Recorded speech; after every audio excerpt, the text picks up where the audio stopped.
एक लड़का दिल्ली की तंग गलियों से निकलता है। जेब में छुट्टे तक नहीं होते, लेकिन आंखों में होते हैं करोड़ों के सपने। जब वो मुंबई आता है तो सिर्फ एक चीज लेकर, जुनून। आज दुनिया उसे किंग ऑफ बॉलीवुड कहती है, लेकिन असली कहानी अब तक सबसे छुपी हुई है। शाहरुख खान सिर्फ एक एक्टर नहीं, बल्कि सोच समझकर कदम रखने वाला एक बिजनेस जीनियस है। उसने एक ऐसा एम्पायर खड़ा किया है जिसका साइज 6000 से भी ज्यादा है। आपको लग रहा होगा कि ये दौलत उसने फिल्मों से कमाई होगी, लेकिन रियलिटी ये है कि उसकी टोटल नेटवर्थ में फिल्मों का हिस्सा सबसे छोटा है। मैं फिल्मों के लिए बिल्कुल पैसे नहीं लेता हूँ, लेकिन मैं दूसरे काम इतने करता हूँ और उनसे कमाता हूँ और उनसे खाता हूँ।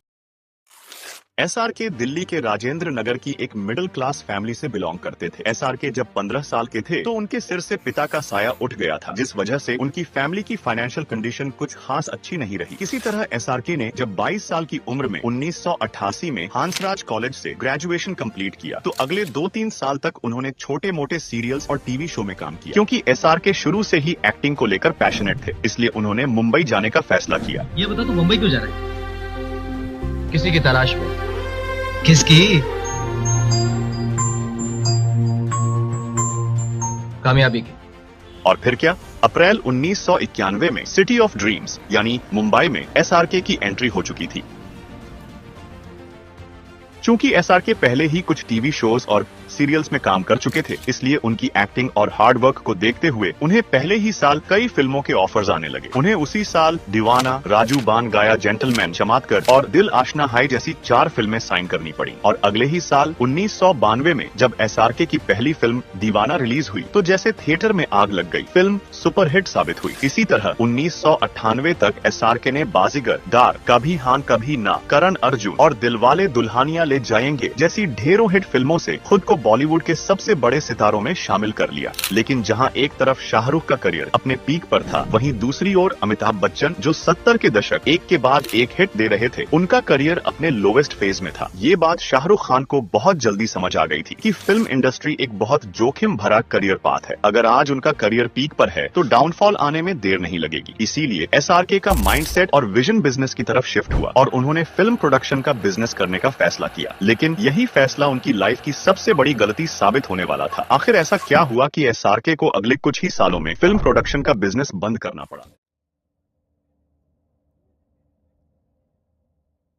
1999 में एसआरके ने जूही चावला और आजिज मिर्जा के साथ मिलकर एक film production company dreams unlimited की शुरुआत की। और अगले ही साल 1 जनवरी 2001 को इस कंपनी की पहली फिल्म फिर भी दिल है हिंदुस्तानी 7 करोड़ के बजट में बनाई गई। लेकिन ये फिल्म बॉक्स ऑफिस पर फ्लॉप हो गई। लेकिन फेलियर किस बिजनेस में नहीं आते, इसलिए पहली फिल्म की नाकामी को नजरअंदाज करते हुए ड्रीम्स अनलिमिटेड ने दोबारा कोशिश की। इस बार 12 करोड़ के बड़े बजट में एक नई फिल्म बनाई गई। 26 अक्टूबर 2001 को अशोका रिलीज हुई। गेस व्हाट, ये फिल्म भी फ्लॉप हो गई। लगातार 2 बड़ी फिल्मों के फ्लॉप होने से कंपनी बंद होने के कगार पर आ गई। लेकिन एक आखिरी मौका देने का फैसला हुआ। 13 जून 2003 को चलते चलते रिलीज हुई। फिल्म ने ठीक ठाक प्रदर्शन किया, लेकिन इतना नहीं कि पिछले 2 फिल्मों के लॉसेस को रिकवर किया जा सके। प्रोमोटर्स जूही चावला और अजीज मिर्जा अब और लॉस नहीं झेल सकते थे, इसलिए एसआरके ने 7 मई 2002 को अपनी वाइफ गौरी के साथ मिलकर इस प्रोडक्शन हाउस को एक नए नाम से रीब्रांड किया, रेड चिलीज एंटरटेनमेंट। अब इस नई कंपनी में जूही और अजीज पार्टनर नहीं थे। पूरी ओनरशिप एसआरके और गौरी खान के पास थी। और यही फैसला एसआरके की जिंदगी का सबसे बड़ा टर्निंग पॉइंट साबित होने वाला था। 2004 में रेड चिलीज एंटरटेनमेंट की पहली फिल्म मेन हूं ना 25 करोड़ के बजट में रिलीज हुई। पहली ही फिल्म सुपरहिट हो गई और 2004 की दूसरी सबसे ज्यादा कमाने वाली बॉलीवुड फिल्म बनी। एक साल बाद 2005 में पहेली आई 14 करोड़ के बजट में। इस फिल्म को भी अच्छा रिस्पॉन्स मिला, लेकिन अगला कदम शाहरुख की किस्मत ही बदलने वाला था। 2007 में रेड चिलीज की अब तक की सबसे बड़ी फिल्म ओम शांति ओम बनाई गई 40 करोड़ के बजट में। 9 नवंबर 2007 को रिलीज हुई और ये फिल्म ब्लॉकबस्टर साबित हुई। 184 करोड़ के वर्ल्ड वाइड कलेक्शन के साथ ये साल की सबसे बड़ी हिट बन गई। 2005 में एसआरके ने इसके वीएफएक्स डिपार्टमेंट को अलग कंपनी बना दिया, आरसी वीएफएक्स। इसके बाद टीवी और डिजिटल के लिए आरसी इडियट बॉक्स नाम से एक और कंपनी बनाई गई। अब तक शाहरुख खान का एक्टिंग करियर भी पीक पर था और उनकी कंपनी करोड़ों का मुनाफा दे रही थी। लेकिन फिर 2008 में एसआरके ने एक ऐसे बिजनेस में करोड़ों का निवेश किया जो उन्हें बॉलीवुड का सबसे रिचेस्ट एक्टर बना देगा। दैट इज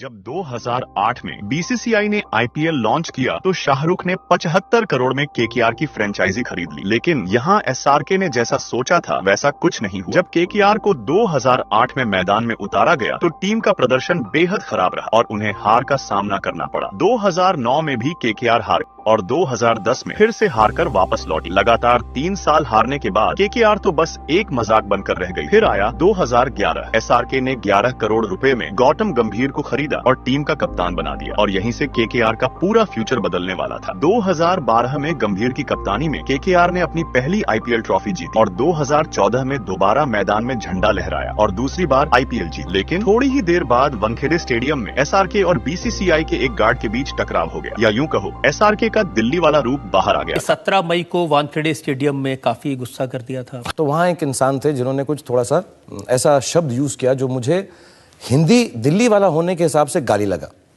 और हालांकि वो मराठी के अंदर भी थोड़ी बदतमीजी की ही बात है, थोड़ी सी मतलब रिलीजियस ऐसा कुछ गलत था वो। तो मुझे किसी ने बताया तो मैं फिर पागल हो गया और मैं उनको मारने के लिए गया। मार सका नहीं मैं उनको, क्योंकि मुझे इस वजह से एसआरके को 4 साल के लिए वानखेड़े स्टेडियम से बैन कर दिया गया। हालांकि 2 साल बाद ये बैन हटा लिया गया था, लेकिन एसआरके अब किसी और ही सोच में थे। वो केकेआर को सिर्फ इंडिया तक नहीं ग्लोबली ले जाना चाहते थे। 2015 में एसआरके ने कैरिबियन प्रीमियर लीग में भी केकेआर के नाम से एक टीम बना ली और इस टीम ने सीपीएल में 2015, 2017, 2018 और 2020 में ट्रॉफी जीतकर खुद को साबित कर दिया। कुछ साल बाद जब अमेरिका में क्रिकेट का क्रेज बढ़ने लगा तो 2023 में एसआरके ने एमएलएसई यानी मेजर लीग क्रिकेट में भी केकेआर की टीम लॉन्च कर दी। और यहाँ भी नहीं रुके, एसआरके ने यूएई की ILT20 यानी इंटरनेशनल लीग T20 में भी अबू धाबी नाइट राइडर्स के नाम से एक टीम खरीद ली। और ये ग्रुप हर साल शाहरुख खान को करीब 78 से 80 करोड़ का प्रॉफिट देता है। शाहरुख खान की आईपीएल बिजनेस चर्चा आज पूरी दुनिया में है, लेकिन बहुत कम लोग जानते हैं कि उनका एक और बड़ा बिजनेस एम्पायर भी है।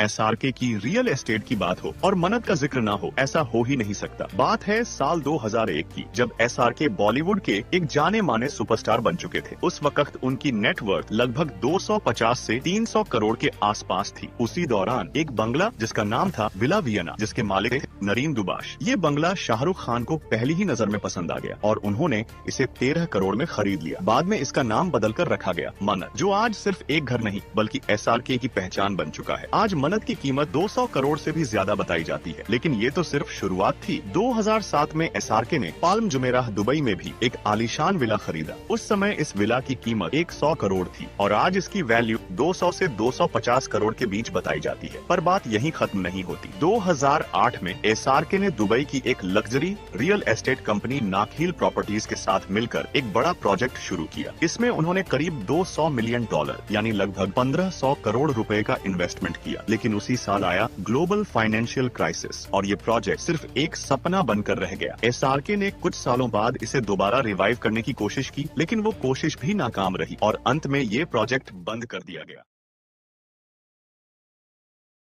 वैसे तो एसआरके ने बहुत से स्मार्ट इन्वेस्टमेंट्स किए हैं, लेकिन उनके कुछ ऐसे बिजनेसेस भी हैं जो पूरी तरह से फेल हो गए, जिनके बारे में बहुत कम लोगों को ही पता है।